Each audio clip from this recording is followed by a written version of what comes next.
जिंदाबाद साथियों, मेरा नाम आमिन खान है। मैं ग्वालियर मध्य प्रदेश से हूँ। ये हमारे साथी गजपाल जी हैं शिवपुरी मध्य प्रदेश से। एक और साथी थे विनोद जी जो विदिशा मध्य प्रदेश से थे। अभी कुछ अर्जेंट काम की वजह से उनको जाना पड़ा। हम लोगों ने हमारे मुद्दे और हमारे वहाँ पे जो चल रहे आंदोलनों के बारे में जो चीजें इकट्ठी की हैं और भी कुछ साथी और मध्य प्रदेश से आते तो और ज्यादा जानकारी निकल के आती, लेकिन हमारे यहाँ के जो संगठन काम कर रहे हैं जमीनियत करते और उनके जो आंदोलन चल रहे हैं उसके बारे में कुछ जानकारी है, जिसमें से एक आदिवासी दलित मोर्चा, सिर्फ पीड़ित संघ,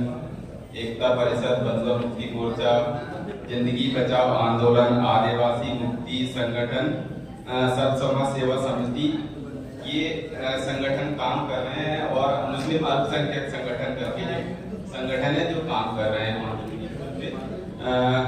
उसमें से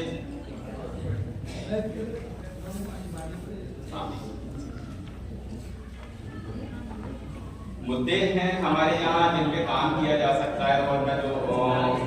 काफी हद तक इफेक्ट करते हैं वहाँ मजदूरों को और भी चीजों को लेके, जिसमें मध्य प्रदेश में प्राकृतिक संसाधनों की लूट को लेके भी एक मुद्दा है, जिसपे लगातार जो पेड़ों की वहाँ मध्य प्रदेश में कटाई हो रही है, जो कीमती लकड़ी को लेके, सावन के जंगल को काटने को लेके बात हो, या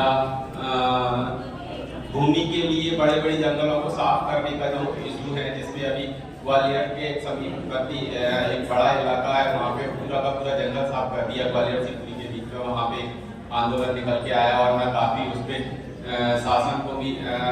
मीडिया में भी छपा और बहुत बड़ा आंदोलन उस पर हुआ अभी जंगल की कटाई को लेकर। तो ये प्राकृतिक संसाधनों को ग्वालियर का ही अभी रिसेंटली हुआ है वहाँ पे, तो प्राकृतिक संसाधनों के दोहन को लेके और उनको जिस तरह से दुरुपयोग किया जा रहा है वो भी एक मुद्दा है। अवैधानिक खनन जो है वहाँ पे, इलीगल माइनिंग्स का जो इशू है वो भी बहुत ज्यादा है, चाहे वो रेत का खनन हो, बालू का खनन हो, या पत्थर या काली मिट्टी का जिससे रोड वगैरह बनाई जाती है उसका इलीगल माइनिंग का वो हो, उसमें भी मजदूरों के बहुत इश्यूज होते हैं। इलीगल माइनिंग में जिस तरह से मजदूरों को काम कराया जाता है और जबकि देखा जाता है कि कामगार मजदूर जो रहते हैं बेलदार और मिस्त्रीगिरी का काम करते हैं, 500, 700, 800 रुपए मजदूरी मिलती है। इलीगल माइनिंग में उनसे 200 रुपए में काम कराया जा रहा है। और उसके अलावा भी क्या होता है कि जब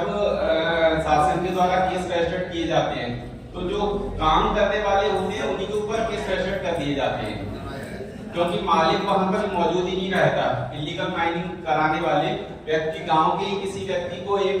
मिडिलमैन बना के और उनको एक कमीशन देके उनको बोल दिया जाता है कि आप अपने गांव के मजदूरों को इलीगल माइनिंग जो लगाने वगैरह है उसमें आप लेके जाओ और शाम को लौटते वक्त उनको मजदूरी दो,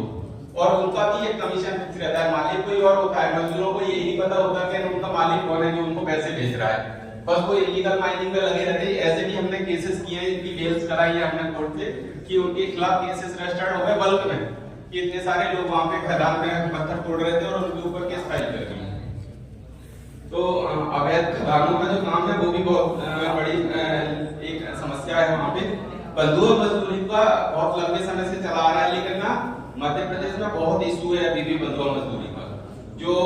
बंधुआ मजदूरी वहाँ लोकल पे तो है ही, एक राज्य से दूसरी राज्य में जब काम करने के लिए जाते हैं तो वहां पे बंधुआ मजदूरी का शिकार हो रहे हैं लोग, जिसमें हमने रिसेंटली भी काफी मजदूरों को छुड़ाया है और अभी लगातार चल रहा है वहां बंधुआ मजदूरी को छुड़ाने का काम। मजदूरी का जो पलायन की है, मजदूरी का पलायन की वहां पे बहुत ज्यादा मजदूरों का पलायन जो एक राज्य से दूसरे राज्य में हो रहा है वो बहुत बड़ा इशू है, बहुत बड़े लेवल पे हो रहा है और हर बड़े शहरों के लिए वहां से मजदूरों का पलायन होता है। जब रेलवे स्टेशनों से अगर कहीं गुजरेंगे तो वहां देखेंगे रात के समय इतनी लेबर्स का इशू रहता है कि ट्रेन का इंतजार करते समय स्टेशन के स्टेशन भरे पड़े रहते हैं। जो मैंने अभी कुछ समय एक रिपोर्ट की थी कि उसमें बड़ा इशू है कि अगर पलायन का इशू और आदिवासी बेल्ट है तो वो वहाँ पे लोकल पे उनको कुछ मिलता भी नहीं है काम करने के लिए, तो बाहर ज्यादातर लोग पलायन करके और मजदूरी करते हैं, उनका भी एक बड़ा इशू है। उसमें ये भी एक मुद्दा है जिसपे काम किया जाए।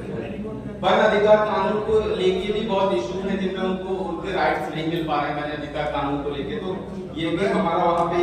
इशू है। विकास के नाम पर विस्थापन,